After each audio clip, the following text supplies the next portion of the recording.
très heureux d'être avec vous ce soir. Je lis derrière moi que la joie se partage. Peut-on partager la joie avec un thème comme celui du transhumanisme? Je ne sais pas. Parce que quand on parle du transhumanisme aujourd'hui, souvent dans les médias, la question est plutôt, faut-il en avoir peur? Doit-on avoir peur du transhumanisme? Ça ne sonne pas la joie. Quand on pense au transhumanisme, on pense aux nouvelles technologies, à l'homme augmenté, aux cyborgs, bref, à des choses assez diverses et variées. Et on a peut-être cette inquiétude qu'il est en train de se passer quelque chose comme une révolution inéluctable. C'est d'ailleurs le titre d'un ouvrage de Luc Ferry que vous avez peut-être lu, ou en tout cas dont vous avez peut-être connaissance, La révolution transhumaniste. Alors, le mot révolution est souvent mis à toutes les sauces. Il signifie chez Luc Ferry qu'il y a avec le transhumanisme quelque chose d'inéluctable. On pourra penser ce qu'on veut, être d'accord ou pas d'accord, il y a quelque chose d'inéluctable. Et d'où la question de ce soir, la révolution transhumaniste aura-t-elle lieu? Dans une révolution, dans toute révolution, ce qui change, c'est à la fois la manière d'envisager les problèmes et d'y apporter des réponses. C'est donc un changement profond. On ne pense plus comme avant. C'est pas simplement qu'on a d'autres idées, c'est qu'on a d'autres manières de poser les problèmes et d'autres manières d'y répondre. C'est une révolution au sens où on change de modèle, de paradigme. Le problème est que on parle au futur, et il serait difficile de parler au présent, parce qu'au présent, il n'y a absolument aucune technique, aucune nouvelle technologie dont on puisse dire qu'elle est transhumaniste. Je ne sais pas, vous avez peut-être entendu parler de CRISPR-Cas9, des ciseaux génétiques. Oui, on peut modifier le génome, oui. Mais ça, c'est pas transhumaniste. C'est la technique, et le grand risque est de tout mélanger, de ne pas vraiment savoir de quoi on parle quand on parle du transhumanisme. Et j'aime dire que le transhumanisme, c'est quelque chose qui, en général, se parle en anglais. C'est pas français. Il n'y a pas vraiment de grands penseurs transhumanistes français. Il y a bien une association qui s'appelle Technoprog, mais c'est plutôt du militantisme. Or, le transhumanisme, s'il y a des militants, bien sûr, comme partout, eh bien, c'est d'abord l'affaire de quelques penseurs, dont d'ailleurs, le plus souvent, on ignore les noms, et ils écrivent en anglais. Et donc, on va essayer de regarder le transhumanisme, ce qu'il est, de comprendre ce qu'il est, non pas à partir de ce qu'on entend dire dans les médias, de ce qu'on entend dire par rapport à ceux qui dénoncent le transhumanisme. Mais avant que de dénoncer, il faut comprendre la chose, il faut essayer de cerner ce dont il est question, et c'est pas facile. C'est pas facile parce que il y a peut-être autant de transhumanisme que de transhumanistes. Alors, je peux égrener les noms. Max More, Nick Bostrom, Ray Kurzweil, James Hughes, pour ne parler que des plus grands, autant de noms sans doute que vous n'avez jamais entendus. Vous voyez, et je crois qu'il faut qu'on arrive à comprendre, on n'a qu'une heure, ce qu'est le transhumanisme tel que ces gens le pensent. Sinon, on ne sait pas de quoi on parle. Et nous avons une chance incroyable, c'est que depuis 1998, il y en a plusieurs versions, je vais prendre la version de 2012, eh bien, ces gens-là, qui se sont réunis en une association qui s'appelle maintenant Humanity Plus et l'Association mondiale transhumaniste, eh bien ces gens-là ont rédigé une déclaration transhumaniste. Et c'est intéressant de regarder la déclaration parce que ce sont les points communs, en quelque sorte, entre les différents transhumanistes. Donc ils vont diverger, je donnerai quelques points de divergence, on peut envisager ces points de divergence de plein de façons, mais je vous donnerai un repérage, parce qu'on les voit dans les médias, on en parlera, je citerai des noms très connus, plus connus, évidemment. Donc je vous donnerai des éléments pour bien les distinguer, mais il faut voir ce qu'ils ont en commun, ce pourquoi on parle du transhumanisme au singulier. Et donc nous allons le faire à partir de cette déclaration que nous allons, que je vais commenter, que je vais vous présenter, vous commenter, et en conclusion, en quelque sorte, eh bien, nous comprendrons eh bien, cette définition du transhumanisme qui a été donnée par Max More en 1990. Max More, j'aime dire, rappeler, c'est Max O'Connor, c'est son nom d'état civil, Max O'Connor. Il a pris la décision de se faire appeler Max plus Max More. En anglais, ça se dit Max More. Et donc, le Max More propose en 1990 la première définition du transhumanisme, et pour moi c'est la plus importante, et preuve en est, c'est qu'elle découle parfaitement de la déclaration transhumaniste. Elle la sous-tend, si vous voulez. En tout cas, elle est parfaitement exprimée dans la déclaration transhumaniste. Et puis, on ne conclura pas sans peut-être avoir mentionné la position de l'Église. Parce que j'ai beaucoup écrit sur le sujet, des articles scientifiques, j'ai beaucoup lu, et je suis frappé par une chose, j'en parlais tout à l'heure avec M. Perron. Au moment où le transhumanisme prend une envergure mondiale, internationale, c'est la suite d'un rapport qui s'appelle CTNBIC de 2002, un rapport remis au président Clinton, un rapport américain donc. Au moment où ce rapport sort et propulse donc le transhumanisme sur la scène internationale, à ce moment-là, l'Église, à travers la Commission théologique internationale, publie un texte magnifique que très peu connaissent, qui s'appelle « Communion et service », et où on a, je trouve, la meilleure réponse au transhumanisme. Réponse d'ailleurs qui est connue dans le débat transhumaniste. Il y a un rapport européen de la Commission européenne qui s'appelle Human Enhancement, où il est question de dire, eh bien, l'Europe a pris du retard, il faut que vraiment on parle, on discute, on débatte au sujet du transhumanisme, et donc on commence à présenter les positions des uns et des autres. Il est donc fait mention de la position de l'Église catholique, et c'est cet article de 2002, Communion et service, qui est cité. Il est dommage qu'il n'y ait que les catholiques qui l'ignorent. Alors, le transhumanisme se manifeste dans la déclaration transhumaniste, et elle est constituée de 8 articles, extrêmement intéressants, chaque mot est pesé, on pourrait y passer beaucoup de temps. C'est pas léger, c'est pas une pensée légère, c'est pas de la mauvaise foi. Il est dit dans le premier article que l'humanité est sur le seuil sur le point d'être profondément modifiée par la science et la technique dans l'avenir. C'est la première affirmation. Une affirmation en quelque sorte banale, triviale, parce que ça ne date pas d'aujourd'hui, le fait que la science et la technique qui s'ensuit, eh bien, modifient les comportements, modifient l'homme. La vie humaine, nos existences sont profondément modifiées, ont été profondément modifiées par, justement, les techniques. La voiture, par exemple, le train.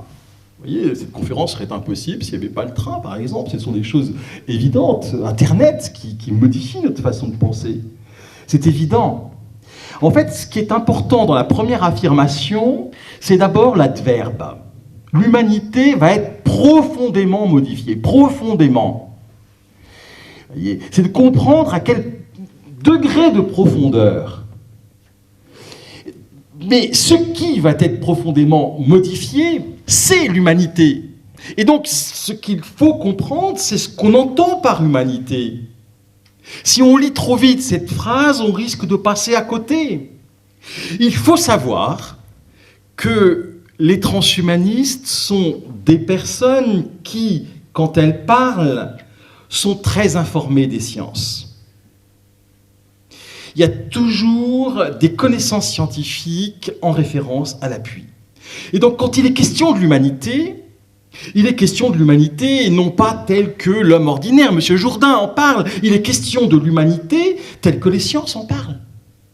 Et les sciences ont un mot à dire sur l'humanité. Elles en ont même deux, puisque les sciences définissent l'homme comme étant un homo sapiens. Alors vous me direz, ça on le savait. D'ailleurs, peut-être que vous me direz, et d'ailleurs on n'avait pas bien compris. On n'a pas bien compris ce que veut dire l'expression. Je ne sais pas, quand j'ai le temps, quand j'interroge les étudiants, je me suis amusé à le faire avec des étudiants en médecine, c'était très intéressant. Je leur dis, alors qu'est-ce que vous comprenez? Parce que c'est quand même bizarre de dire l'homme est un homo sapiens. Parce que l'homme est un homo, voilà ce qu'on commence par dire. Alors il ne faut pas avoir les idées de travers, l'homme est un homo au sens latin du terme, homo veut dire homme. Mais vous voyez, on n'est pas davantage arrivé, en quelque sorte, parce que dire que l'homme est un homme, on ne voit pas trop le genre de connaissances scientifiques que cela pourrait apporter. Vous voyez, je crois qu'il est important d'avoir une idée précise de ce que la science pense de l'homme.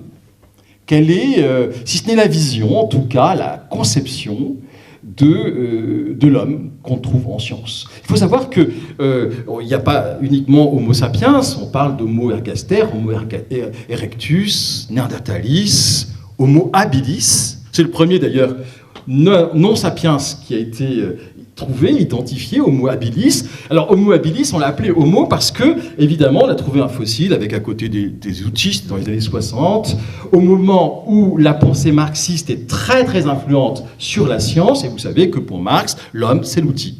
L'homme, c'est celui qui fabrique ses propres moyens de production, et par conséquent, comme il y avait des outils à côté de ce fossile, et qui présentaient une certaine bipédie, à ce moment-là, on l'a appelé Homo. Homo habilis, habile. Très bien. Capable de manier l'outil, de le concevoir aussi. Hein. Et alors, très bien, mais on s'est aperçu que les phalanges d'habilis étaient incurvées. Signe que son anatomie présente une structure qui le rend capable de se déplacer de branche en branche. Ce qui veut dire que la bipédie d'Homo habilis n'est pas une bipédie exclusive. Or, on préfère aujourd'hui considérer que Homo, c'est un genre qui désigne des organismes présentant une bipédie exclusive. C'est important, vous voyez, parce que dire que l'humanité va être profondément modifiée, la question se pose de savoir si cela signifie qu'on entend modifier l'homme jusque dans sa structure anatomique. Vous voyez, on cherche à comprendre l'adverbe profondément.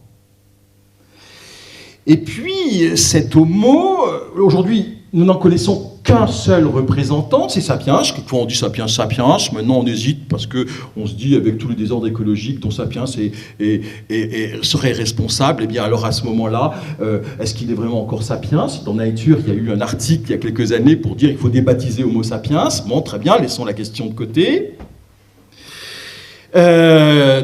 Toujours est-il que, quand même, il faut dire pourquoi la science s'appelle Homo sapiens sapiens. Cette histoire, elle revient de loin en plus, parce que le premier, c'est au XVIIIe siècle, c'est Carl Linné. Et en fait, Carl Linné, quand il classe, c'est lui qui nous apprend à classer les espèces.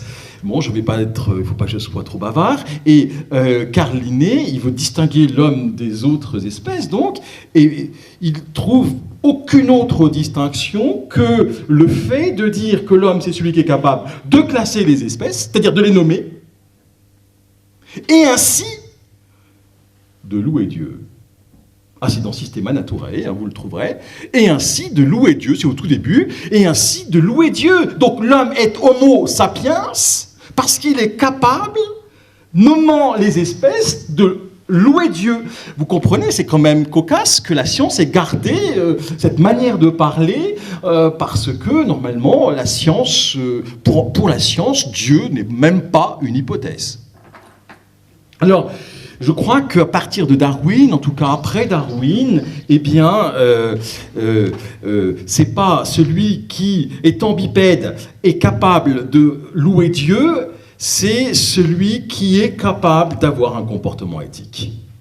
Je n'ai pas le temps d'expliquer comment on en arrive là, mais l'homme, c'est celui qui est capable d'avoir un comportement éthique, c'est-à-dire de prendre soin d'autrui, de faire en sorte que le plus faible ne soit pas éliminé, mais au contraire protégé.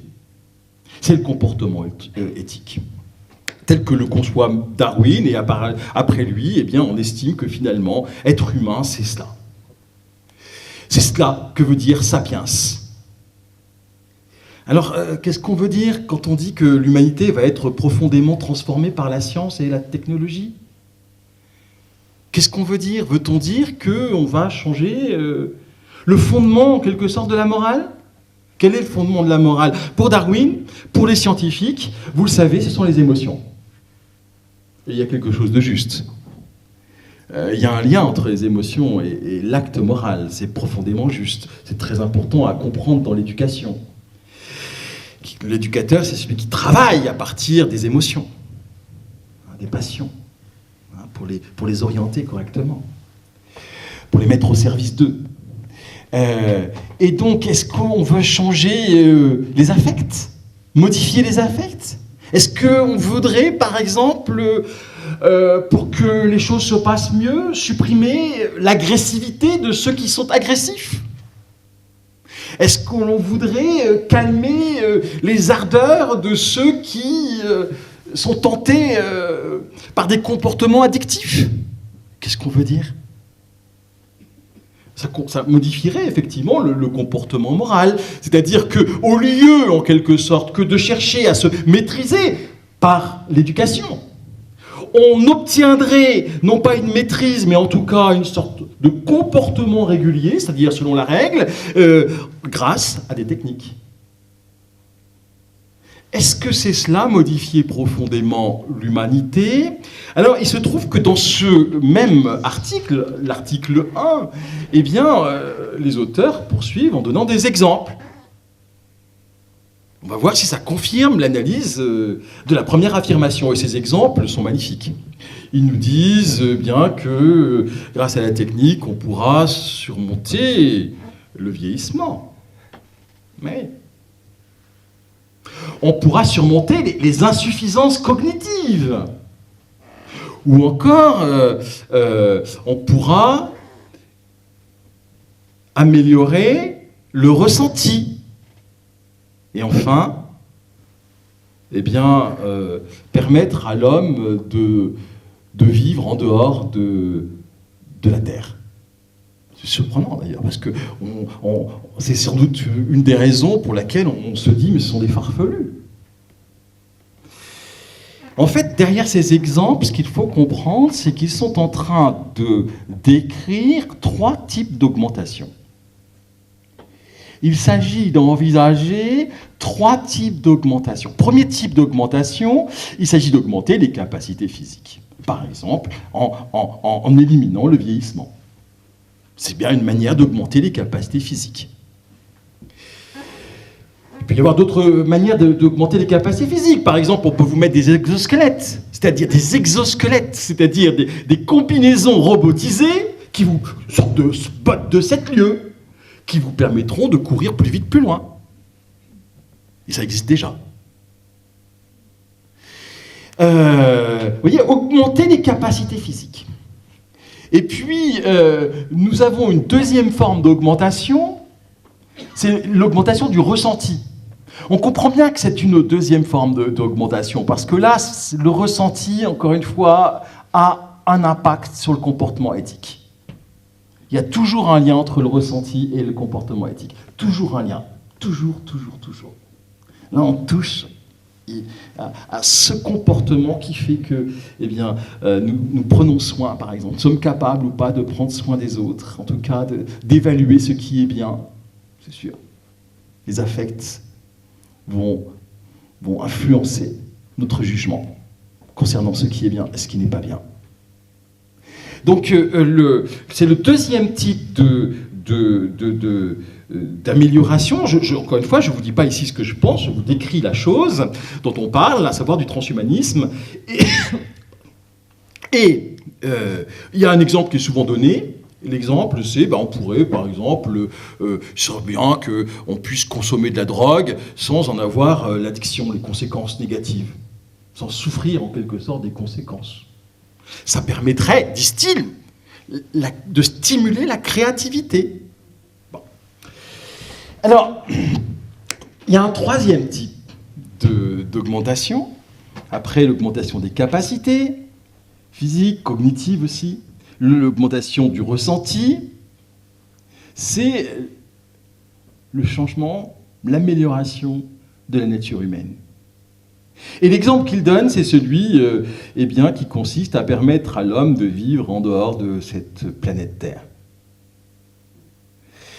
Parce que, je ne sais pas s'ils ont en tête cet article, mais dans les années 60, je crois que d'ailleurs c'est en 1960, des scientifiques, au moment de la conquête spatiale, ont écrit un article pour dire « Attention, nous faisons fausse route, parce que nous cherchons à aller sur la Lune en exportant notre environnement terrestre. Nous essayons de recréer artificiellement les mêmes conditions pour que l'homme puisse vivre dans ce milieu hostile. » Non, disent-ils, c'est pas ainsi qu'il faut faire. Ce qu'il faut faire, c'est modifier le corps humain grâce à un dispositif. Alors à l'époque, c'était la mode, et donc ils parlent d'un dispositif cybernétique. Mais disons un dispositif, un artefact quelconque.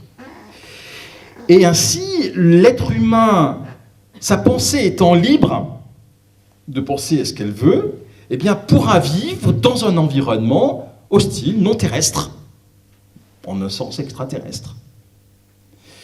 Et ils vont créer un néologisme que vous connaissez bien, mais que trop souvent on attribue à la science-fiction, parce que la science-fiction s'en est emparée, bien sûr. Mais il est d'abord une conception scientifique, c'est le néologisme, le syntagme cyborg. Organisme cybernétique. Cyborg. Et là, on comprend bien à ce moment-là que le corps est profondément modifié, le corps humain est profondément modifié, et on peut même aller jusqu'à imaginer, c'est le cas de quelqu'un qui s'appelle Ray Kurzweil, qui n'est que le directeur des recherches chez Google,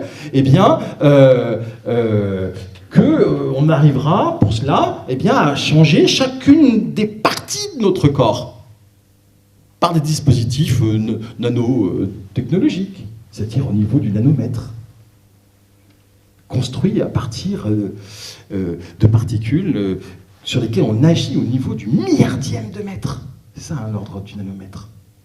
Et on y arrive, hein, c'est pas une... On sait faire grâce à des microscopes à effet tunnel, à force atomique, on sait manier ces particules. Alors,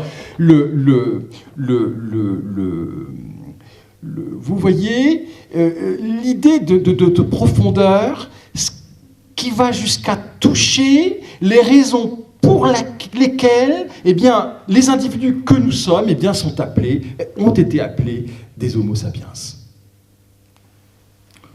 Très bien. Article 2.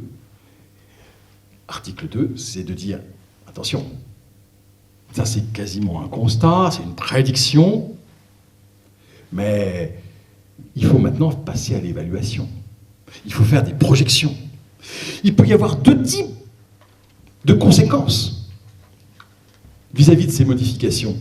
Il peut y avoir comme conséquence des conséquences très positives, et puis il peut y avoir des conséquences très, très négatives. Il peut y avoir un scénario dit utopique, et puis il peut y avoir un scénario dit dystopique, c'est-à-dire qui conduit à quelque chose de dramatique. Et donc, dans cet article 2, ils vont envisager le scénario utopique en disant, en quelque sorte, que eh bien, le potentiel de l'humanité n'est pour l'instant pas réalisé, mais que nous pourrions mettre en place des conditions à l'existence humaine qui seraient excessivement, j'aime bien les adverbes, excessivement souhaitables. Trop bien, voyez, diraient les jeunes.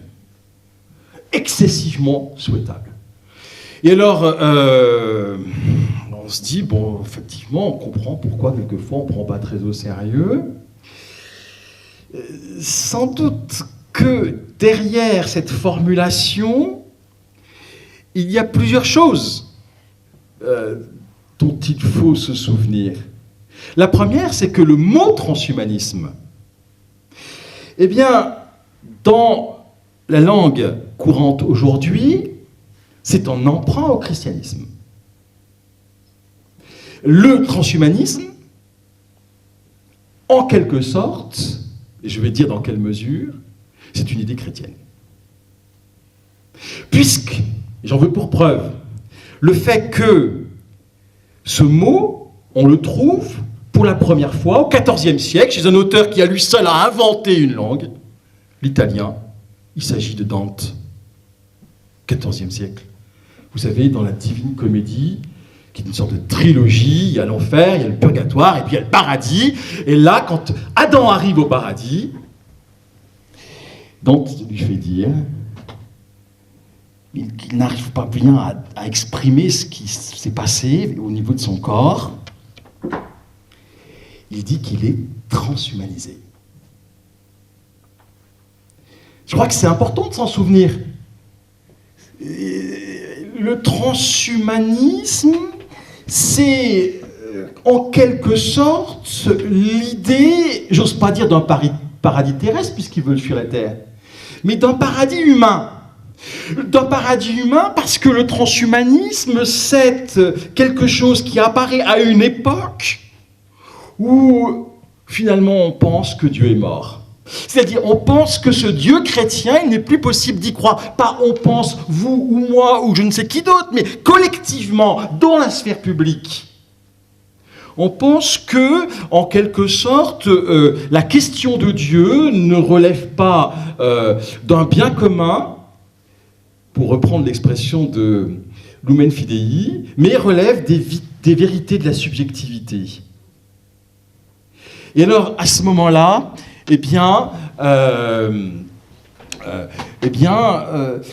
on reste néanmoins, même si on est persuadé qu'il n'y a pas de Dieu, on reste néanmoins avec un désir, avec ses désirs, habité par un désir profond, en tout cas c'est le cas des transhumanistes, c'est ce dont ils témoignent, c'est que la vie est belle, elle est même magnifique, et qu'il n'y a pas de raison de mourir maintenant ou à 80 ans, que l'homme a soif de vivre et que cette vie dure, et dure dans des conditions souhaitables, désirables. Le transhumanisme, contrairement à ce qu'on entend trop souvent dire, c'est pas celui qui a une haine de la vie. Au contraire, il se dit, non, l'homme n'est pas fait pour consommer. C'est pas consommer, consommer, et on s'occupera de votre mort. La vie est belle. La vie est bonne. Et par conséquent, il faut la sauvegarder, d'autant plus que les sciences nous apprennent, et là il s'agit de la biologie évolutive, que l'évolution sélectionne, élimine les espèces. On est certain que tôt ou tard, l'espèce humaine disparaîtra. Et donc, c'est cette idée qu'il faut essayer de préserver l'humanité. Et je vais y revenir avec la suite. Cette idée cette idée, comment la formuler, de prolonger la vie, Cette idée, voyez, je lis mes notes là, de rendre à quelques degrés la jeunesse, de regarder le vieillissement, de retarder, autant pour moi, le vieillissement, de guérir les maladies réputées incurables. Vous voyez, cette volonté d'augmenter la force de l'activité, de transformer le tempérament, de transformer la stature, de transformer les traits, d'augmenter et d'élever le cérébral. Vous voyez, l'homme augmenté. De fabriquer de nouvelles espèces. Ou encore, je vais arrêter là cette liste à l'après-vert, eh bien, de rendre les esprits joyeux. Cette idée, elle n'est pas neuve, puisque le texte que je viens de vous lire, c'est celui de Francis Bacon, au XVIIe siècle. Cette idée d'un homme augmenté, d'un homme transformé, eh bien, d'un homme dont il faudrait, c'est l'idée de Bacon, effacer, voyez, les conséquences du péché originel par la science. Eh bien, elle ne date pas du XXIe siècle et du transhumanisme, elle apparaît avec la modernité au XVIIe siècle. J'en veux pour preuve ici Francis Bacon. Mais je pourrais prendre d'autres auteurs, je pourrais prendre Descartes, je ne vais pas le faire parce que je veux garder du temps, mais on aurait des choses extrêmement semblables chez Descartes avec son concept de béatitude naturelle. Oh, je n'ai pas besoin de vous parler du concept de béatitude naturelle, ce que j'ai fait pour les étudiants, les élèves, parce qu'ils sont en terminale et que Descartes, ça les intéresse. Je préférerais vous parler du concept de santé. Oh, le concept de santé. Qu'est-ce que la santé ? La santé, voilà, je vous souhaite une bonne santé. Qu'est-ce que ça veut dire ? Qu'est-ce qu'on souhaite quand on dit qu'on souhaite à quelqu'un une bonne santé ? Alors le mieux, c'est peut-être d'aller demander aux institutions qui s'occupent de notre santé. J'en veux, par exemple, l'OMS, qui en 1947, dans sa constitution, évidemment, était dans l'obligation de définir la santé. Et vous connaissez par cœur, chaque matin, il faut se lever en méditant sur cette définition de la santé de l'OMS que vous connaissez par cœur. Moi, je me retrouve, regardez, état de complet bien-être. Alors que la santé était une réalité physique, elle devient une valeur. Parce qu'un état de complet bien-être... Attendez, la suite. État de complet bien-être physique, mental et social. Et non simple absence de maladie ou de handicap. Fin de citation. Et oui, si vous comprenez, finalement nous sommes d'accord, il y a une sorte de consensus pour dire qu'il faut créer des conditions excessivement souhaitables. Alors là, elles ne sont pas nommées santé, mais on pourrait les appeler santé. Et si donc j'ai pour une raison ou une autre liée à mon corps une détresse morale, si je ne me sens pas bien en société, eh bien il est normal qu'on intervienne sur ce corps pour rétablir la santé. Ainsi, bien sûr, entendu. Mais un transhumaniste n'est pas quelqu'un de naïf. Et c'est pourquoi il y a un article 3. Un article 3 qui propose le scénario dystopique, scénario catastrophe. Et là, on nous dit, il est évident que si tout progrès implique un changement, tout changement n'implique pas un progrès.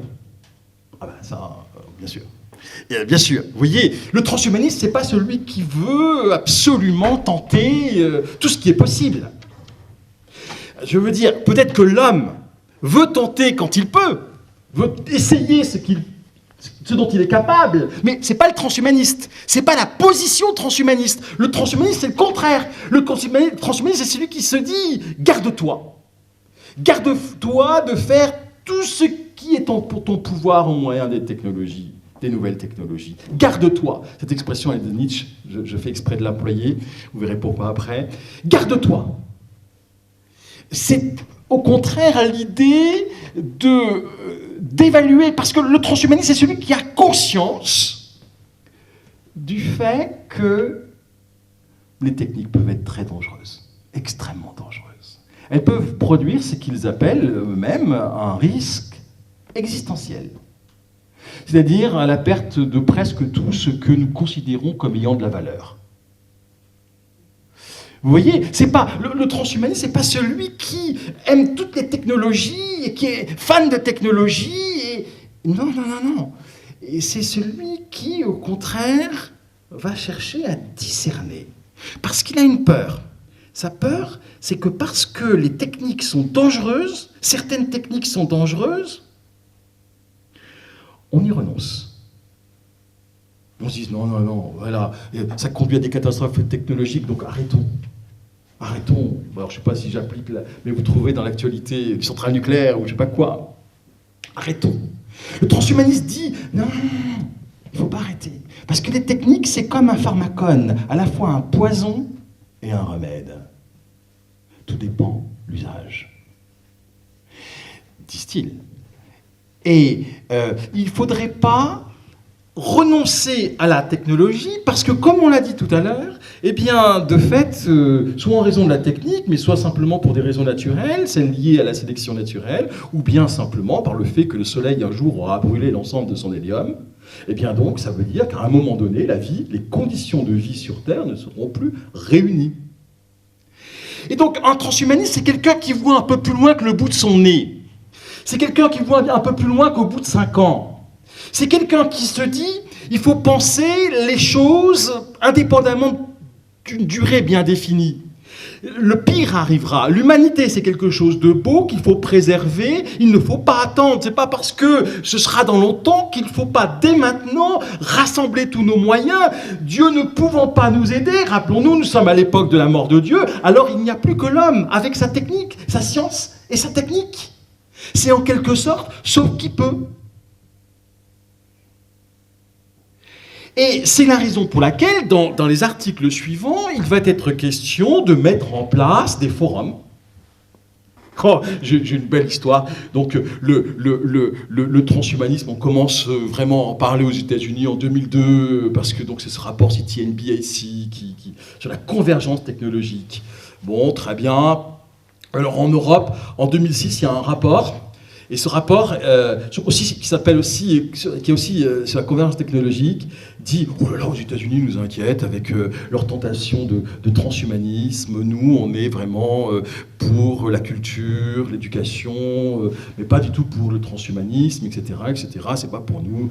Nous, on est vraiment dans un autre état d'esprit. Ils nous inquiètent. » 2009, Human Enhancement. Oh là là, on a pris du retard.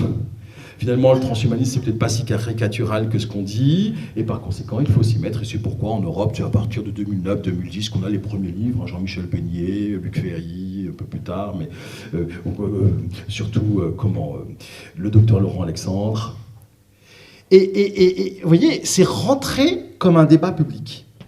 Un débat public dont on cherche quels seront les termes dans le rapport de la Commission européenne Human Enhancement. Le transhumanisme veut qu'il y ait un débat. Profondément, il y a plusieurs questions, mais peut-être la question la plus profonde est, parce que c'est le cœur du cœur, y a-t-il une différence radicale entre l'homme, la machine et l'animal? Ou n'a-t-on affaire qu'à des différences de degrés? Est-ce que finalement, l'homme n'est pas qu'un animal augmenté? Et finalement, est-ce qu'on ne pourrait pas prolonger ce travail de l'évolution avec les machines, avec les robots? N'y a-t-il pas eu à la Commission européenne le rapport Madi-Delvaux, où on se demandait si on ne pouvait pas créer un statut de personne électronique pour les robots, ces robots autonomes, ces robots tueurs qui ont peut-être la liberté, entre guillemets, d'ouvrir le feu. C'est-à-dire qu'ils ouvrent le feu sans que personne soit derrière, comme avec un drone, pour appuyer sur un bouton quand il s'agit d'ouvrir le feu. Bien sûr, ils ont été programmés, mais c'est quand même eux qui prennent l'initiative sans que personne n'intervienne à ce moment-là. Qui est responsable? Et puis avec la question de la voiture autonome, qui techniquement est possible, mais qui pose des problèmes juridiques considérables. S'il y a un accident, qui sera responsable? J'aime bien citer cet exemple d'un gendarme en préparant un colloque avec eux, qui me disait qu'il y avait bien sûr des questions philosophiques qui se posaient pour les gendarmes, parce qu'ils avaient eu l'expérience d'un logiciel qui, alors qu'il n'avait pas été programmé pour cela, avait commandé de la drogue sur Internet. Qui est responsable? Le programmeur? Quelqu'un d'autre? La machine elle-même? Est-ce que je peux la considérer comme une personne? Finalement, la question qui est derrière, qui a droit aux droits de l'homme? Les hommes? Ah, pas tous peut-être. Mais pourquoi pas les animaux et pourquoi pas les machines, dans certaines circonstances, dans certaines conditions? C'est l'enjeu du débat souhaité, mais ils estiment que ce débat, qui doit être international, eh bien, ce débat ne peut pas se faire sans un certain nombre de valeurs. Et ces valeurs, elles sont présentées dans les 3 derniers articles de la Déclaration transhumaniste. Oh, quand on lit un peu rapidement, on ne reconnaît pas les valeurs. On se dit, oh, c'est bizarre, c'est un texte bizarre. Quand on étudie, on reconnaît les valeurs de l'humanisme, les valeurs de fraternité, d'égalité et de liberté. Je les donne dans l'ordre où elles apparaissent dans la déclaration. Parce que, comprenez-vous, le transhumanisme est bel et bien un humanisme. Le transhumanisme, ce n'est pas la technologie. Le transhumanisme, c'est une conception, c'est une vision de la technologie. C'est une vision de l'usage de la technologie pour l'humanité. C'est Kant qui disait que le rôle du philosophe était de conduire l'homme à sa destination, l'humanité à sa destination. En ce sens-là, le transhumanisme, c'est de la philosophie qui cherche à évaluer les techniques pour qu'elles soient au service de l'humanité, bien sûr une humanité conçue d'une certaine façon, qu'on a commencé à décrire. Vous voyez, c'est un peu plus complexe quand même. Et donc, à ce moment-là, eh bien, on va reprendre les valeurs humanistes. D'ailleurs, Julian Huxley, qui va proposer le terme transhumaniste, eh bien, a vraiment cette idée qu'il faut interpréter, que finalement, il propose le mot transhumaniste pour une raison simple. C'est qu'en fait, après-guerre, on ne peut plus croire dans l'humanisme. On ne peut plus croire dans l'humanisme. Parce que l'humanisme nous avait dit qu'avec la science, avec le progrès technologique, alors tout irait mieux. Ce serait la paix perpétuelle, pour parler comme Kant. Qu'il y aurait un ordre dans le monde. Et voilà que la technique engendrait les plus grandes boucheries de l'histoire. La Première et la Deuxième Guerre mondiale. Donc on ne peut plus croire après-guerre dans l'humanisme. C'est plus possible. Et donc, en même temps, Julian Huxley se dit, c'est le frère d'Aldous Huxley, l'auteur du Milliard des mondes, qui est un biologiste, donc Julian Huxley, un des fondateurs de la théorie synthétique de l'évolution, à qui d'ailleurs on doit le nom, théorie synthétique de l'évolution. C'est un grand biologiste. Et alors, il se dit, mais il faut garder l'humanisme. Il faut bien sûr garder l'humanisme, mais il faut le corriger, il faut le relire à l'aune de l'évolution. Une évolution qui implique un naturalisme, c'est-à-dire le fait que Dieu n'existe pas, qui implique un monisme, c'est-à-dire le fait qu'il n'y a pas de différence radicale entre l'homme, l'animal et la machine, qui implique un progressisme, dit Huxley. Et donc, on va voir dans la déclaration transhumaniste ces valeurs humanistes avec des corrections. Et c'est ce que je voudrais vous présenter maintenant, les corrections. Évidemment, on est un peu surpris, parce que alors, les choses commencent doucement, et puis évidemment, ça va s'amplifier, le mouvement va s'amplifier. Alors, prenons d'abord la première valeur qui apparaît. C'est la valeur de fraternité, finalement. S'il n'y a pas de valeur humaniste, de fraternité, d'égalité, de liberté, comprenez bien, on n'est plus dans un transhumanisme. On est dans un post-humanisme. Je vous le redis, le transhumanisme est un humanisme, ce que n'est plus un post-humanisme. Et donc on va travailler sans les valeurs de l'humanisme. Avec le transhumanisme, on garde cette idée de fraternité, mais alors, c'est une idée qu'on a chez d'autres auteurs, hein, en réalité, enfin peu importe, Anne Jonas, mais c'est cette idée que quand je prends une décision, je ne sais pas si vous avez réfléchi à ça, Quand je prends une décision, je ne dois pas simplement me demander mais est-ce qu'elle est profitable pour les riches et les pauvres. Ça c'est bien, ça c'est classique. Non, non, non, non. Maintenant, quand je vais prendre une décision, je vais me demander si elle est profitable pour l'humanité à venir, pour les générations à venir, sans indication de durée. C'est ce qu'on appelle le principe de responsabilité. Anne Jonas, 1979. Alors, vous comprenez, ça change tout.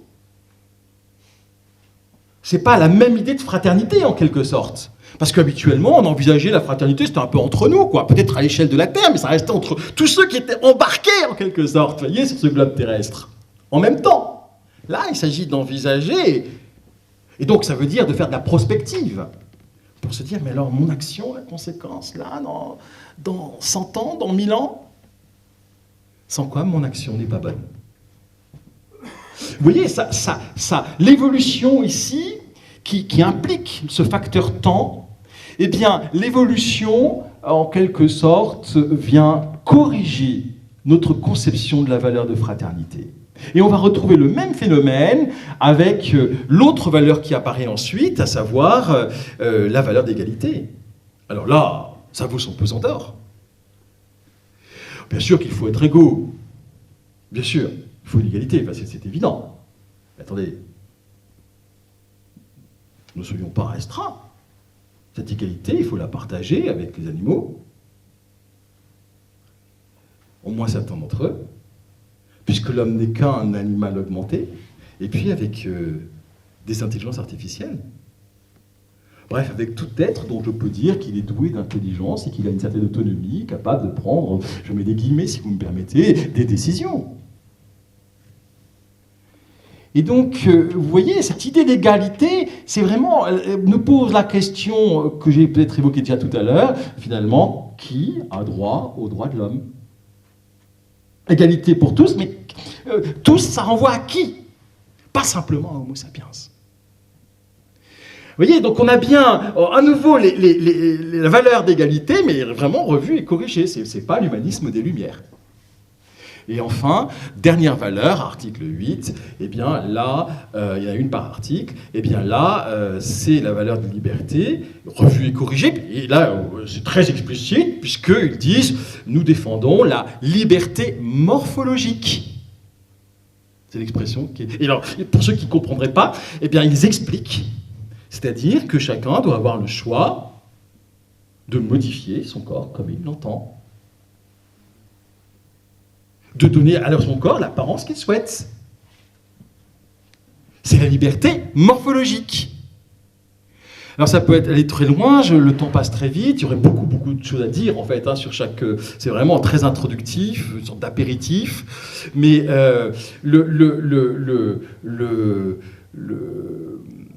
Ray Kurzweil a écrit des belles pages là-dessus pour montrer que chacun pourrait être vu comme il voudra et puis qu'il pourrait voir les uns et les autres comme il le souhaite grâce à une sorte d'image virtuelle. Bon, très bien. Puisqu'il n'y a pas pour un transhumaniste de distinction réelle entre le... Bon, je n'ai pas développé ce point-là, mais entre le virtuel et le réel.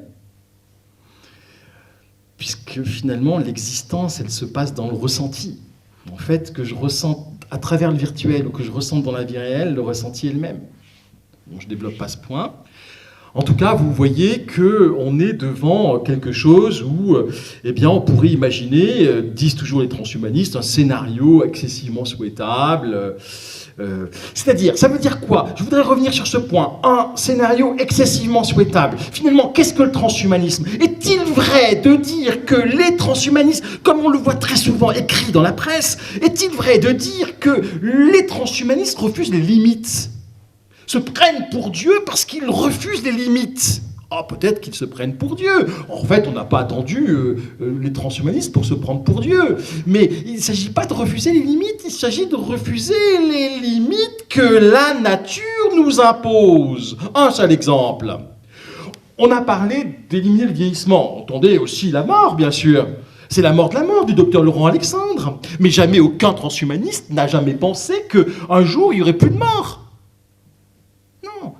Ça serait un contresens que de comprendre ça. Ce que veulent dire les transhumanistes, c'est qu'il s'agit d'éliminer la mort involontaire. Ils disent à un moment donné qu'il faut éliminer la souffrance involontaire. Ils ne disent pas qu'il faut éliminer la souffrance. S'il y a des gens qui ont envie de souffrir parce que ça leur fait plaisir, pour un transhumaniste, ça ne pose pas de problème. Mais ce qu'ils ne veulent pas, c'est une souffrance involontaire. Ce qu'ils ne veulent pas, c'est une mort involontaire. Vous voyez, cette limite imposée à la durée de notre existence, eh bien, ils veulent bien qu'il y en ait une, mais c'est celle qu'on se donne. Il faut que la mort soit volontaire. Que cette vie dure 1000 ans, comme aime dire le docteur Laurent Alexandre, quand il dit dans ses conférences que les gens qui vivront 1000 ans sont déjà dans la salle, qu'ils vivent 1000 ans ou qu'ils vivent que 10 ans, peu importe, l'important c'est que tout le monde puisse jouir de l'exercice de sa liberté. Alors, ça peut prendre quand même des formes variées, parce que, vous voyez, je viens de vous décrire le transhumanisme avec ses valeurs, je viens de vous montrer qu'on retrouvait des valeurs de fraternité, d'égalité, de liberté, et c'est ce qu'ils ont en commun, ils partagent des valeurs, et très souvent on se dira quand on partage des valeurs, c'est qu'on est d'accord. Non, jamais, on n'a jamais été d'accord avec les mêmes valeurs, c'est pas vrai. C'est pas parce qu'on partage les mêmes valeurs qu'on est d'accord, ça se saurait.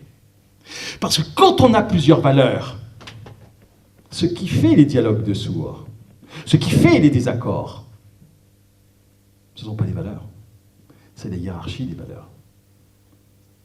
Quand on a plusieurs valeurs, laquelle mettons en premier? Quand on a 3 valeurs, laquelle des 3 mettons en priorité? Et là, on va retrouver des choses très connues de manière classique. Nous avons des personnes qui vont mettre en premier la valeur liberté. Oh, c'était le cas, au moins au début, de Max More. Max O'Connor, Max More. La valeur de liberté, il était libertarien. Un libertarien, c'est quelqu'un qui estime que ni l'État, ni l'Église, ni aucune religion ne doivent imposer mes choix. Et donc, quand on est transhumaniste et libertarien, eh bien, les modifications imposées au corps ne peuvent pas venir de l'État. Un exemple, on a quelqu'un d'illustre aujourd'hui qui a mis la valeur liberté en premier, qui est transhumaniste, bien connu, puisqu'il s'agit d'Elon Musk. Avec ses fusées spatiales, SpaceX, avec cette idée qu'on a décrite, de pouvoir sortir, emmener des gens sur Mars, l'humanité vivre en dehors de la Terre avec Neuralink, pour des interfaces cerveau-machine, etc. Il est vraiment en train de concevoir tous les outils pour permettre ce qu'on vient de commencer à décrire. Et je pense que sa position est aujourd'hui plutôt rare. Mais donc on a des transhumanistes qui vont privilégier la valeur liberté. On aura au contraire des transhumanistes qui vont privilégier la valeur égalité. À mon avis, c'est les plus nombreux. En tout cas, en France, il n'y a que cela. Technoprog, c'est un transhumanisme marxiste ou marxien, c'est-à-dire qui fait référence à Marx. C'est l'Association française de transhumanisme. Et le représentant international s'appelle James Hughes. Il a proposé un transhumanisme démocratique au sens américain du terme, c'est-à-dire on pourrait dire socialiste, où la valeur justement de justice est prioritaire, et prime. Et alors les transhumanistes entre eux ne sont pas d'accord. Parce que, évidemment, si je prends la valeur justice, par exemple, la conséquence, je développe, je déploie, je trouve ça chez James Hughes, donc tout ce que je dis là, ça ne vient pas de moi je fais que vous présenter ce qui est dit par les transhumanistes eux-mêmes, eh bien, ils disent il y a des États qui sont plus faibles que certaines entreprises mondiales, Google par exemple, et donc il faut un État fort, un État mondial, pour pouvoir réguler, sans quoi on n'aura pas d'égalité. Vous voyez, c'est la conséquence, en quelque sorte, si jamais eh bien, je privilégie la valeur d'égalité. Donc, vous comprenez que c'est pas parce qu'ils partagent les mêmes valeurs, c'est pas parce qu'ils ont la même conception du transhumanisme que les transhumanistes vont être d'accord. Et puis, ils seront en désaccord sur les stratégies, etc. Ils ont plein de raisons d'être en désaccord entre eux. C'est pourquoi il y a sans doute concrètement autant de transhumanisme que de transhumanistes. Néanmoins, ils sont d'accord avec Max More quand il écrit en 1990 et c'est alors la première définition du transhumanisme, que le transhumanisme est un courant philosophique. On l'a vu, hein. C'est un courant philosophique, c'est pas de la technique, le transhumanisme. C'est un courant philosophique qui évalue les technologies pour voir comment elles peuvent servir le destin de l'humanité. C'est un courant philosophique qui cherche la poursuite, disent-ils, est l'accélération de l'évolution de la vie intelligente. La poursuite et l'accélération de l'évolution de la vie intelligente, par-delà sa forme actuelle et ses limites, au moyen de la science et de la technique, guidée par des principes et des valeurs qui promeuvent la vie. Nos amis transhumanistes sont pro-life. Bon, pro-choice aussi, hein, les deux en même temps. Oui, c'est intéressant quand même, hein. C'est quand même assez intéressant. Et alors, on a ici, je crois, l'objet du consensus, ce qu'exprime vraiment la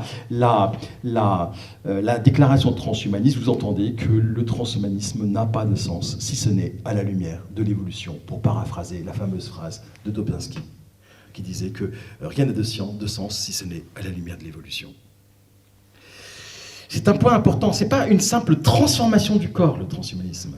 C'est une transformation qui doit avoir une valeur évolutive. Ce n'est pas simplement modifier son corps. C'est une modification qui doit avoir une valeur évolutive. Et en quoi c'est révolutionnaire ? Eh bien, c'est révolutionnaire parce que jusqu'à maintenant, quand on usait de la technique, c'était pour aménager l'espace. Pour habiter cette terre, moi je suis toujours fasciné, je suis philosophe de la nature et donc je suis fasciné par ce fait qu'il y a des habitats naturels, c'est-à-dire que les animaux ont des habitats fournis par la nature, pas qu'ils n'y contribuent pas d'une certaine manière, mais l'homme n'a aucun habitat naturel. Il est obligé, par son art, par sa technique, d'aménager l'espace. C'est comme s'il n'avait pas naturellement sa place sur Terre. C'est intéressant comme constat. Bon, la technique servait à cela, ménager l'espace, habiter l'espace, c'est-à-dire ajouter à son corps quelque chose qui rend l'existence humaine possible. Elle servait aussi à soigner.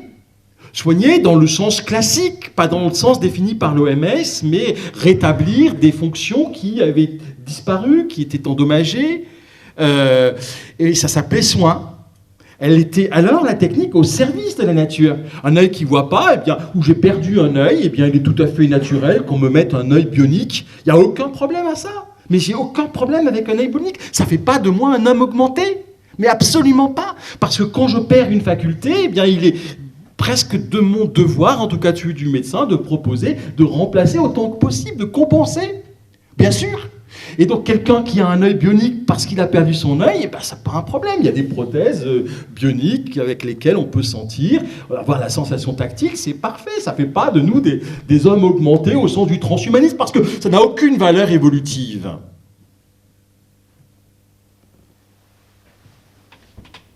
La nouveauté avec le transhumanisme, c'est justement le fait que l'on tourne l'art, la technique, pour la modification en vue de la maîtrise de l'évolution biologique du corps humain.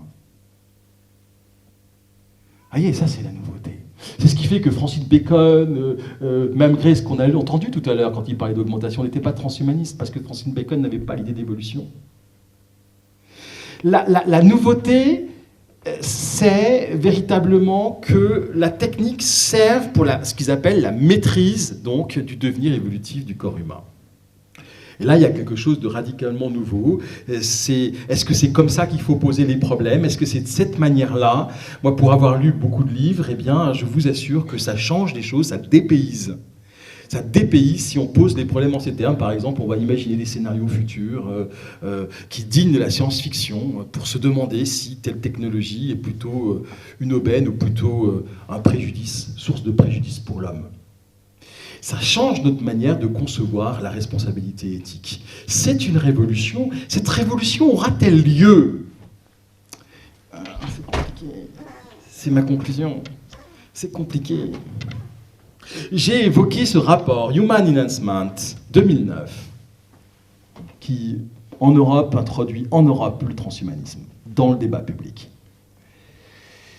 Alors, j'ai dit qu'il était fait mention de la position de l'Église qui, en 2002, cherche à répondre déjà au transhumanisme. Moi, je suis frappé quand même par cette vigilance de l'Église. Vous voyez, nous, on en entend parler, on est en 2023. L'Église est sur le pont depuis le début. Je trouve ça admirable. Moi, ça m'impressionne. Et je l'ai évoqué tout à l'heure, j'ai pas trouvé de meilleure réponse, même si la réponse est problématique. Le sous-titre le nom du texte, donc, c'est Communion et service. C'est le nom du texte de la Commission théologique internationale qui sera signé en 2004 par le Joseph Ratzinger. Et le sous-titre, c'est La personne humaine créée à l'image de Dieu. La réflexion est une réflexion théologique, il veut apporter une contribution théologique à cette question. Alors il y a évidemment toute une analyse de ce que le magistère, la tradition de l'Église a pensé, en quoi l'homme est-il à l'image de Dieu. Le plus souvent c'est du côté de l'âme, vous voyez, la mémoire, l'intelligence, etc. Mémoire pour Augustin, intelligence pour Thomas. Et là, ils vont dire, pas seulement, si l'homme est créé à l'image de Dieu, c'est aussi dans son corps. C'est aussi dans son corps. Ah, vous allez voir l'argumentaire. Ah, je vais vous synthétiser l'argument. En un sens, c'est imparable. En un sens. C'est-à-dire que, en quoi est-il dans son corps à l'image de Dieu ? Ben Dieu, c'est pas un moyen. Dieu, c'est une fin. Déjà, les philosophes grecs disaient que Dieu était ce à quoi était suspendu tout l'univers, qu'il en était la finalité. Dieu, c'est une fin.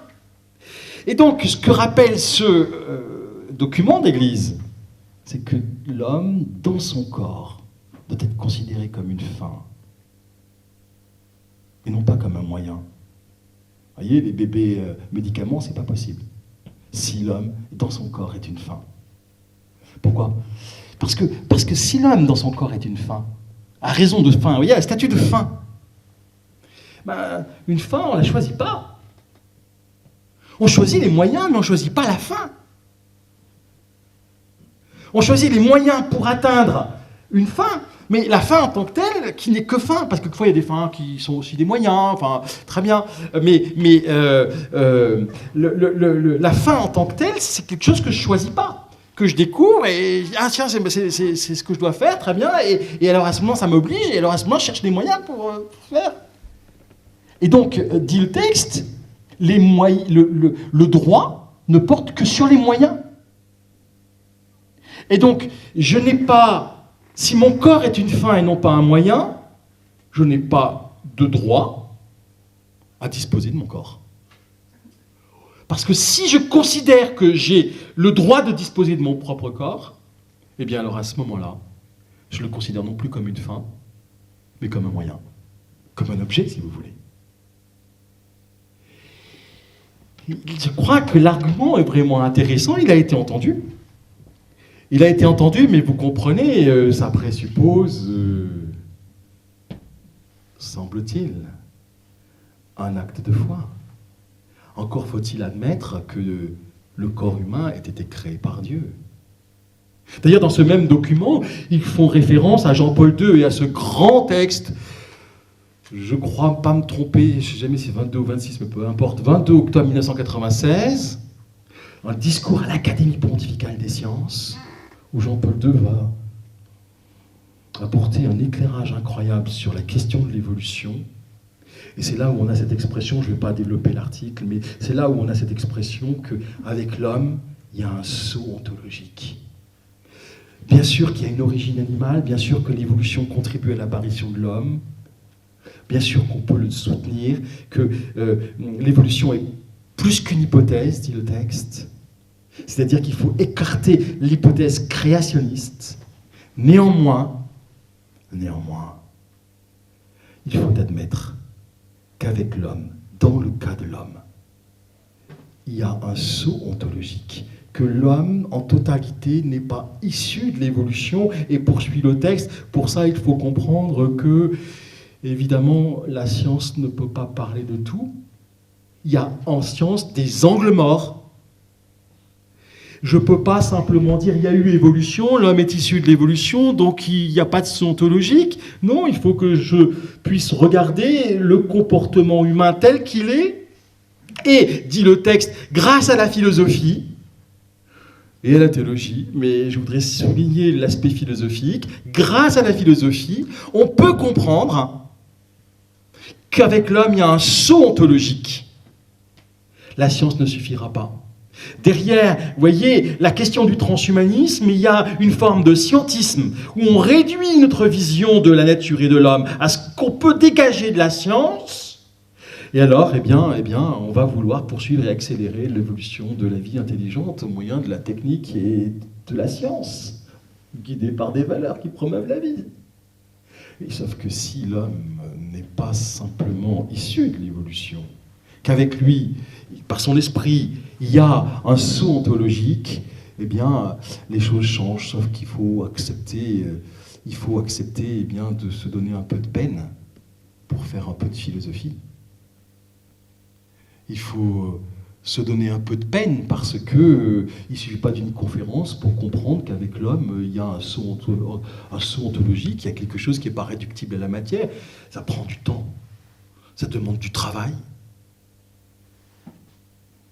Et donc, vous comprenez que cette position de l'Église soit très très délicate parce que ça gêne absolument pas les transhumanistes de dire « On comprend, vous catholiques, que vous n'ayez pas envie de vous faire augmenter par les nouvelles technologies. Mais bien sûr, c'est votre liberté morphologique.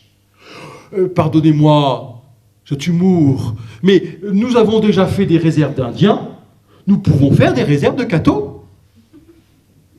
Si vous n'avez pas envie d'être augmenté, il n'y a pas de problème. C'est pas un problème, c'est justement, nous sommes attachés à la liberté. Mais en revanche, nous vous en supplions, n'obligez pas l'humanité tout entière, qui ne partage pas votre foi, eh bien, de renoncer à la technique pour maîtriser l'évolution de la vie humaine. Je vais m'arrêter là, parce que j'espère maintenant que nos échanges eh bien, permettront d'aller plus loin, et surtout plus loin en réponse, en quelque sorte. Là, je viens de vous présenter, en quelque sorte, eh bien, un aspect du débat contemporain autour du transhumanisme tel qu'il se présente. Je vous remercie.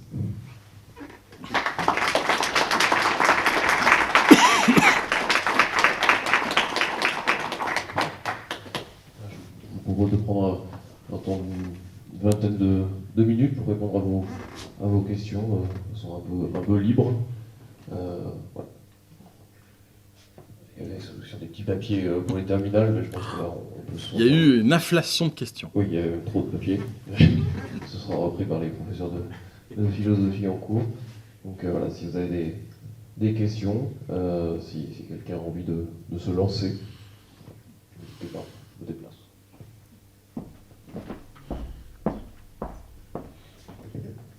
Alors, la notion de liberté que vous évoquez, est-ce qu'on peut relier cela le Saint-Père le Pape promeut la liberté de religion aussi. Est-ce qu'il y a une interférence de ce discours transhumaniste sur ce que le Saint-Père propose et qui apparaît à quelques-uns pas très lisible, mais est-ce que derrière, justement, il n'y a pas des choses?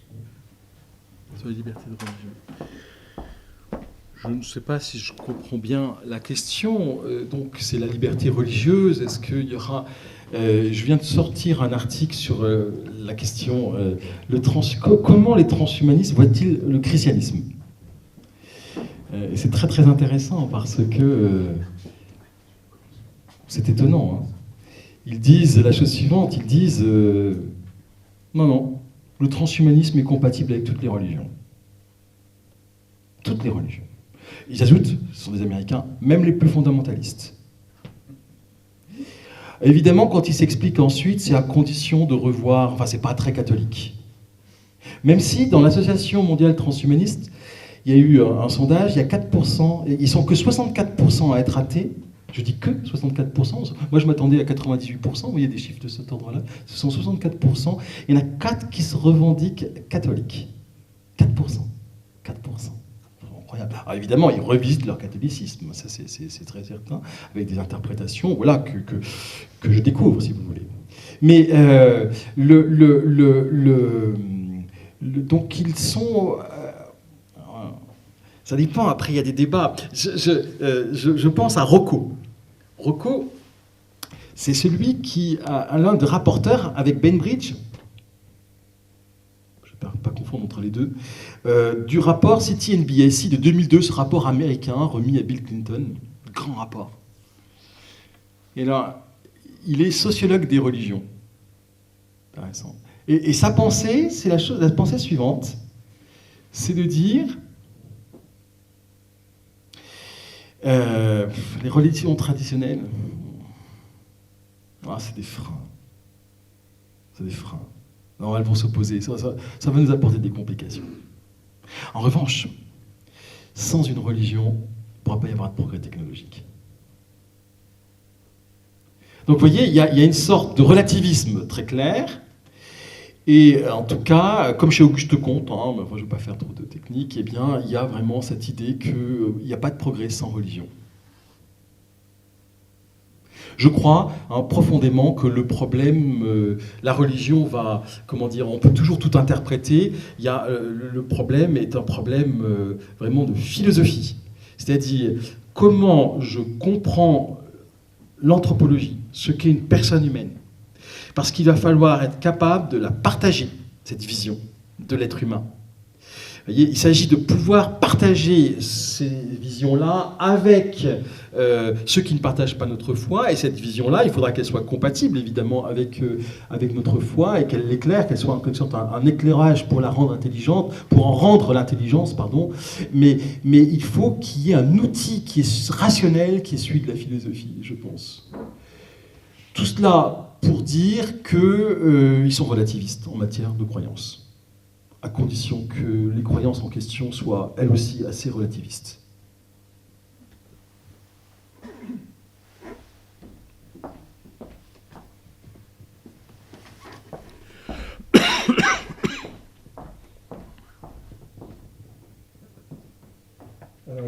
Comment l'être humain va être capable de maîtriser toutes les options dystopiques possibles à court terme? Quel contrôle va pouvoir prévenir ces options-là qui pourraient aboutir éventuellement, encore une fois, à court terme, à des évolutions catastrophiques, voire définitives? Oui. Alors, on est d'accord, là la question que vous posez, vous la posez en réalité à un transhumaniste, que je ne suis pas, j'espère qu'il n'y a pas d'ambiguïté sur la chose. Je ne connais pas tout le monde. Je connais à la fois bien Ray Kurzweil, donc, qui est directeur des recherches technologiques chez Google, et puis Nick Bostrom, qui est professeur à Oxford. Vous voyez, ce n'est pas des gens... moi, je suis à l'IPC, ils ne sont pas encore à l'IPC. Je ne suis pas à Oxford. Professeur à Oxford, et il a écrit un ouvrage qui s'appelle Superintelligence, c'est sur l'intelligence artificielle. Alors, c'est très intéressant, parce qu'il imagine tous les scénarios possibles. Et je ne vais pas vous développer trop, mais je vous donne sa position. Grosso modo, il dit deux choses. D'abord, on va arriver à faire une intelligence artificielle forte. Et on distingue l'intelligence artificielle forte de l'intelligence artificielle faible, en ce que, vous voyez, l'intelligence artificielle faible, comme Deep Blue, par exemple, comme Watson, peuvent nous battre, par exemple, aux échecs ou au Jeopardy, mais sur des secteurs très spécialisés. On appelle intelligence artificielle forte une intelligence qui, dans tous les domaines possibles, serait au moins égal, voire supérieur à l'homme. Et alors Nick Bostrom explique que même si on n'y arrive pas pour l'instant à réaliser une intelligence artificielle forte, il y a en principe aucun empêchement à ce qu'un jour on utilise l'intelligence artificielle, on mette en place l'intelligence artificielle forte, et il va plus loin, donc il dit que c'est possible, et il va plus loin, il dit, mais c'est extrêmement souhaitable. Il dit, mais regardez, Homo sapiens, quelle plaisanterie! Quand on regarde les philosophes de profession, ceux qui se disent experts en éthique, ils ne sont pas d'accord entre eux sur ce que doit être l'éthique. Je ne sais pas, je ne veux pas être technique, mais je veux juste évoquer, il y en a qui sont déontologiques, c'est-à-dire qui sont à cheval sur les principes. Une action est bonne, une décision est bonne si elle est fidèle aux principes, si elle respecte les principes. Vous en avez qui sont conséquentialistes. Et donc, ils vont dire, une action est bonne si les conséquences permettent le maximum de plaisir au maximum de personnes. C'est l'utilitarisme. C'est une forme de conséquentialisme. Et puis d'autres vont défendre l'éthique des vertus. C'est l'éthique aristotélicienne, c'est l'éthique en quelque sorte de Platon. Et puis il peut y avoir d'autres conceptions de l'éthique. En tout cas, ce sont les trois conceptions majoritaires. Et vous voyez bien que les philosophes entre eux, ont passé leur temps à réfléchir sur ce que c'est qu'une bonne décision, ne se mettent pas d'accord. On ne sait plus aujourd'hui ce que c'est qu'une bonne décision. On dit que l'homme est Homo sapiens parce qu'il a un comportement éthique, mais on ne sait plus ce que ça veut dire que prendre une bonne décision. Alors, notre Nick Bostrom de dire, en fait, ce qu'il faut souhaiter, ce qui est extrêmement souhaitable, c'est qu'il y ait une super intelligence qu'il appelle qualitative, qui permette de répondre à ces questions auxquelles l'intelligence humaine n'arrive pas. Et donc la solution de Nick Bostrom, de ce transhumaniste que vous interrogez, eh bien, ça est de dire, eh bien, il faut espérer qu'on arrive assez vite à mettre en place ce type d'intelligence artificielle. Ça n'enlèvera pas tous les risques possibles, bien sûr. Donc un transhumaniste, c'est quelqu'un, voyez, qui n'est pas dans votre état d'esprit. Un transhumaniste, c'est quelqu'un qui n'est pas dans l'état d'esprit défini par Claude Bernard. Vous savez, dans son introduction à la médecine expérimentale. Claude Bernard disant que face à une nouvelle technologie, on doit exprimer un doute. Il parle d'un doute philosophique, que devant des conclusions scientifiques, il faut toujours avoir une réserve. Parce qu'il n'y a pas, en science, de vérité définitive, absolue. Ça, c'était Claude Bernard, et tout le monde le savait quand on enseignait Claude Bernard dans toutes les classes de France. À une époque, c'était le cas. Mais c'est plus le cas.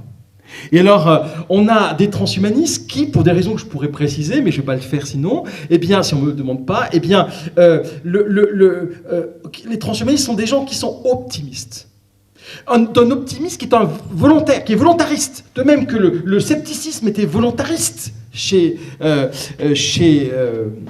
Claude Bernard, l'optimisme est vraiment un volontarisme. C'est-à-dire qu'il faut vraiment espérer que ça va fonctionner, voir le bon côté des choses. Et finalement, on remarquait quand même que de plus en plus, c'est notre état d'esprit, qu'on est là à chercher les dernières nouveautés. Allez, GPT, le chat GPT, voilà, à la rigueur, on s'inquiète pour nos enfants qui vont faire de la triche, etc. Mais quand même, c'est extraordinaire de pouvoir produire des textes quand même plutôt bien écrits, souvent mieux écrits que ce que peuvent écrire nos propres enfants, etc. On est quand même fascinés. On est quand même fasciné. On est là à se dire, mais quels sont les garde-fous? Mais on est quand même fasciné par cette nouvelle technologie.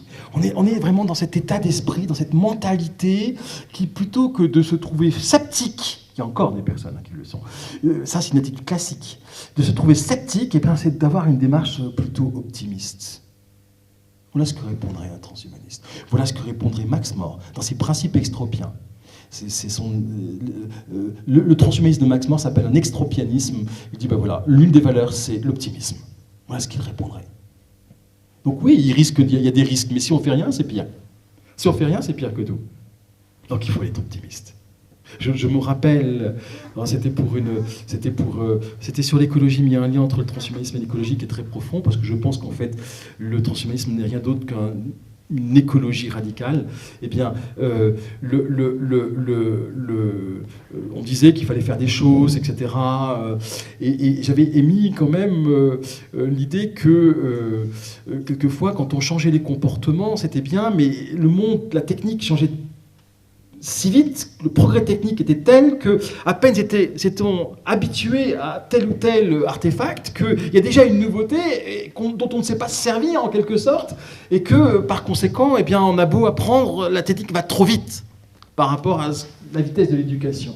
Et là, on m'a dit, mais si vous faites ça, vous sapez le moral, on ne pourra plus rien faire, il faut être optimiste. Autrement dit, je crois vraiment qu'il y a une valeur un peu spirituelle au sens des exercices spirituels de Pierre Hadot, au sens donc tout à fait païen du terme. Eh bien, il y a un état d'esprit en quelque sorte qui veut qu'on soit optimiste. On va craindre le pire, mais en même temps, il faudra que par-dessus tout, on soit optimiste.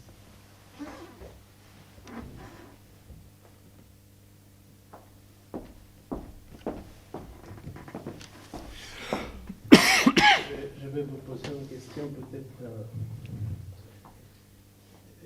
Si le transhumanisme, c'est un courant philosophique, qui est transhumaniste? Un philosophe qui arrive à réfléchir autant que vous et aussi rapidement,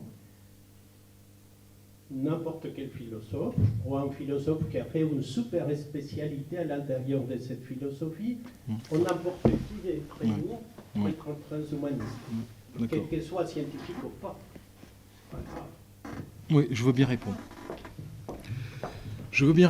Ça me permet de compléter en fait. Voilà.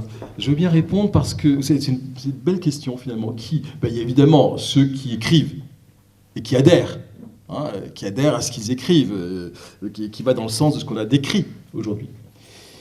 Mais il est vrai que le transhumanisme n'est pas qu'un courant philosophique. Il est aussi, d'après les transhumanistes eux-mêmes, un mouvement culturel. D'ailleurs, pour que ça fonctionne, il faut qu'il soit aussi un mouvement culturel. Il faut qu'on trouve dans le cinéma, j'ai déjà fait des analyses de films où on ne se rend pas compte, mais derrière, c'est le transhumanisme qui est là, sans dire son nom en fait. Il se trouve, je ne sais pas, moi je pense que le mouvement culturel du piercing un peu partout, du tatouage un peu extrême, c'est quand même faire de son corps un objet d'art.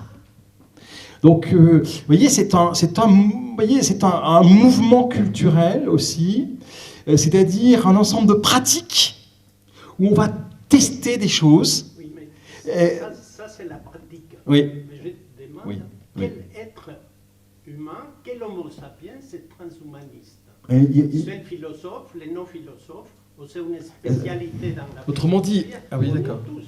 Parce que si je décide de me tatouer, et je ne suis pas nécessairement... Oui, j'ai entendu, j'ai compris. Je suis uniquement un moyen de... Non, si être transhumaniste, c'est chercher la poursuite et l'accélération, à partir du moment où je cherche, soit intellectuellement, soit par ma pratique, je suis transhumaniste. Parce que c'est chercher. Tout le monde. Voilà. Non, pas tout le monde. Personnellement, je ne le suis pas. Je ne cherche pas du tout. Mais je crois que oui, parce que non. Je m'excuse. Avec autant de réflexions, vous êtes en train d'y aller à une façon transhumaniste. Non, je suis simplement philosophe. Le philosophe, c'est, je crois, celui qui a cette capacité à aller rentrer dans les rouages de la pensée de quelqu'un d'autre. C'est ce que permet la philosophie. C'est vraiment cette souplesse en quelque sorte. Mais je peux vous assurer que non, c'est pas. Vous n'êtes pas venu pour une conférence sur la pensée d'Emmanuel Brochier, vous voyez. Et donc je ne vous donne pas en tant que tel le fond. Simplement, je vous présente ce qu'il est. Et est-ce qu'il aura lieu? Eh bien, ma réponse, finalement, c'est de dire oui, il a lieu. Il y a des gens qui cherchent à des produits qui vont permettre l'allongement de la vie, par exemple. Bien sûr que ce sont des anonymes. Donc on connaît ceux qui écrivent, j'ai évoqué leur nom, qui sont réellement des transhumanistes. Alors je vais prendre un exemple peut-être. Max More, encore lui. Maintenant, il écrit plus beaucoup. Il a monté une entreprise de cryogénisation. Ah bah oui, parce que l'incinération, c'est pas tendance, hein, vous le direz. L'incinération, c'est plus tendance. Maintenant, il faut se faire cryogéniser. Alors, si vous voulez, c'est Hibernacus. C'est-à-dire qu'il faut se faire congeler tout de suite, là, bien chaud, si vous me permettez l'expression. Il faut être congelé de façon à ce que vos organes se dégradent le moins possible, en espérant qu'un jour la science puisse réanimer votre corps. Et donc, il a fondé, Max More, une entreprise de cryogénisation, et je pense qu'il gagne bien sa vie. Et voilà, un transhumaniste. Vous voyez, c'est une eupraxisophie, excusez-moi pour ça, c'est un néologisme qu'ils ont créé. C'est vraiment pratique, en fait. Est-ce que tout le monde est transhumaniste? Non, vraiment, là, je ne crois pas. Et là, je veux bien développer. Hein, pourquoi je ne le suis pas, pourquoi tout le monde ne l'est pas. Moi, je pense que le transhumanisme, c'est quelque chose qui se développe, c'est ce que j'ai expliqué cet après-midi, parce que, eh bien, on a pris la décision de laisser tomber les humanités. Ça s'est passé en 1945. Encore un rapport américain, cette fois-ci, il va définir le modèle RD, recherche et développement. Il y avait eu la guerre, on est donc après-guerre, et là on se dit, bah zut, il n'y a plus de guerre. Parce que c'est quand même bien une guerre, pour accélérer le développement technologique. Ça a permis le développement d'Internet, etc. C'est vrai, l'informatique, l'intelligence artificielle, grâce à la guerre. Alan Turing, par exemple, évidemment. Et pas simplement l'intelligence artificielle. Alors on s'est dit, s'il n'y a plus de guerre, à l'époque des gens ont dit, nous sommes quand même en guerre contre le cancer. Mais s'il n'y a plus de guerre, il faut qu'on fasse un plan.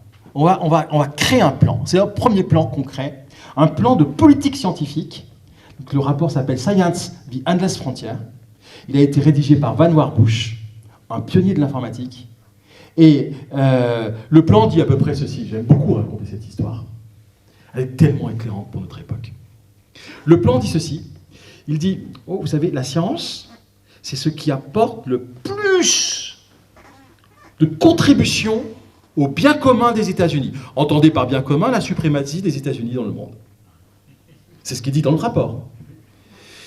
Et donc, pour ça, il faut des savants, il faut les former, on en a, ils sont très bien formés, et donc il faut financer leurs recherches. Comme ils sont bien formés, il faut les laisser libres. On ne va pas les financer pour telle ou telle raison, on va les financer simplement en raison de leurs compétences de scientifiques. Il y aura bien sûr des retombées technologiques, et ces retombées technologiques permettront 1. La compétitivité des entreprises, 2. Le plein emploi, 3. La diminution du temps de travail. L'idée qu'il y ait une diminution du temps de travail et donc une augmentation du temps pour les loisirs, c'est pas parce que les générations sont plus paresseuses que les générations précédentes. Non, c'est la conséquence en quelque sorte de cette décision collective. Et à ce moment-là, le plan estime que les populations seront heureuses parce qu'elles auront du temps pour se cultiver. Mais vous voyez, dit le rapport, il y a une condition. Il faut non plus sélectionner les élites par les humanités, il faut les sélectionner par les mathématiques. Vous pouvez lire le rapport, il est téléchargeable sur Internet. Alors, très bien.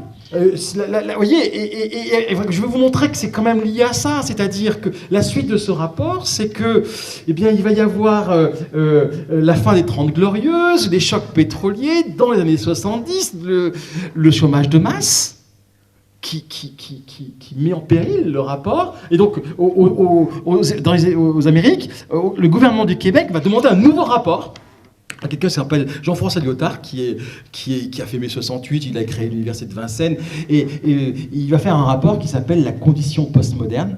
Il introduit le concept de postmodernité en philosophie. Aujourd'hui, on en entend beaucoup parler, mais c'est Jean-François Lyotard, en 1979, fin des années 70, et c'est dans un rapport sur l'état du savoir, commandité par le gouvernement du Québec.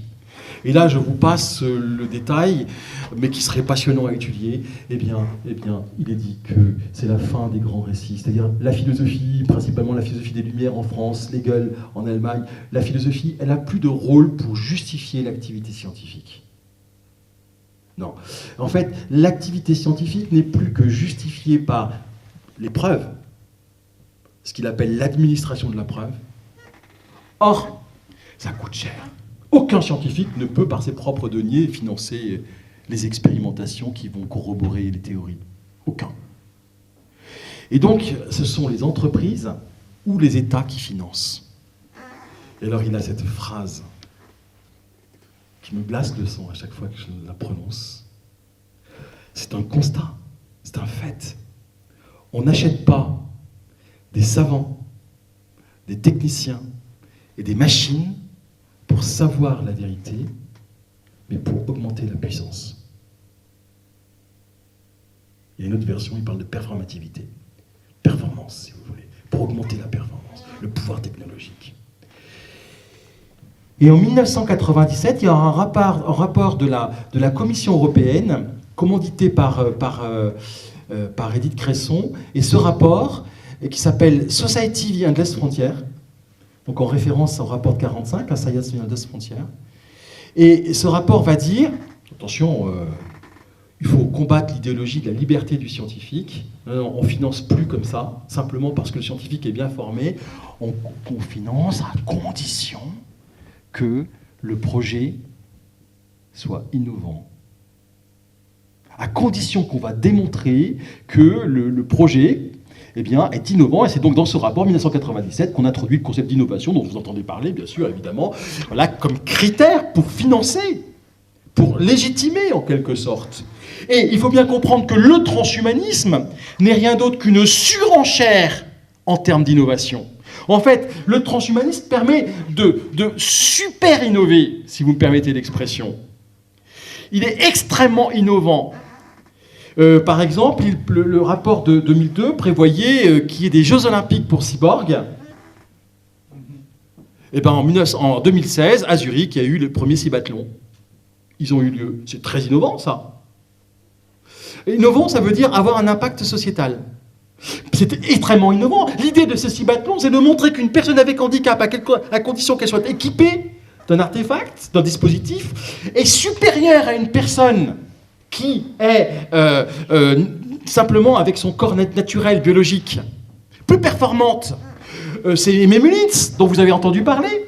Cette femme qui est considérée comme l'une des 40 plus belles femmes du monde, qui a besoin de prothèses et qui a donc aucune jambe biologique, mais simplement 12 paires de prothèses.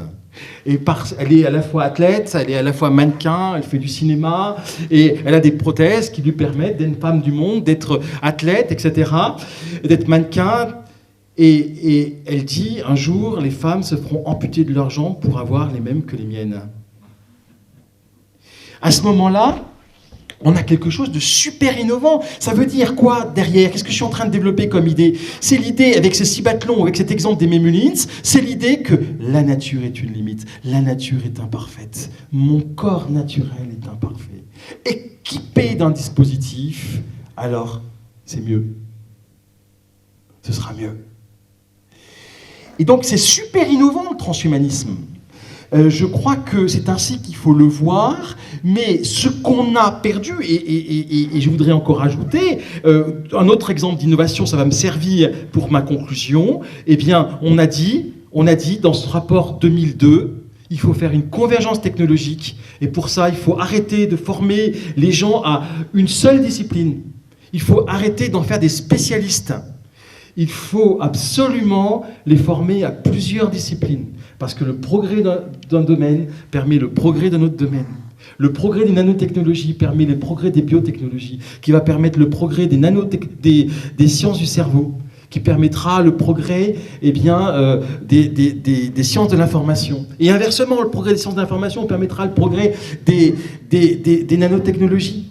Et donc il faut former des gens capables de comprendre des disciplines et des domaines différents. Et c'est la raison pour laquelle, en lycée, au collège, peut-être en lycée plutôt, on fait de l'interdisciplinarité. C'est la raison pour laquelle, y compris à l'IPC, on fait des doubles licences. Pour ça que c'est devenu quelque chose de valorisé. C'est cette idée qu'il ne faut plus n'être spécialiste que d'une chose, mais avoir plusieurs spécialités, parce que ça va accélérer, ça sera super innovant.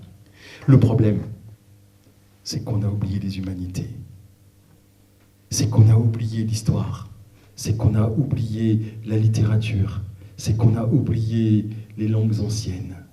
qu'on a oublié la philosophie, cette discipline qui, si elle ne nous permettait pas d'être plus efficaces, avait au moins la vertu de nous donner le sens de l'humanité, de ce que c'est qu'être un homme. Et je crois que c'est ce qui manque dans les cursus d'ingénieurs. J'interviens dans des écoles d'ingénieurs et je peux le voir. C'est ce qu'ils attendent, ce dont ils ont besoin. Avoir une formation qui donne le sens de l'humanité. Parce que quand j'ai le sens de l'être humain, eh bien je crois. Et que je vis, vous voyez, en fonction de cette vision de l'être humain, j'ai pas envie d'être augmenté. J'ai pas envie d'avoir un cyborg. J'ai pas envie qu'on me coupe, on m'ampute de mes jambes pour avoir les mêmes prothèses qu'Amy Mullins.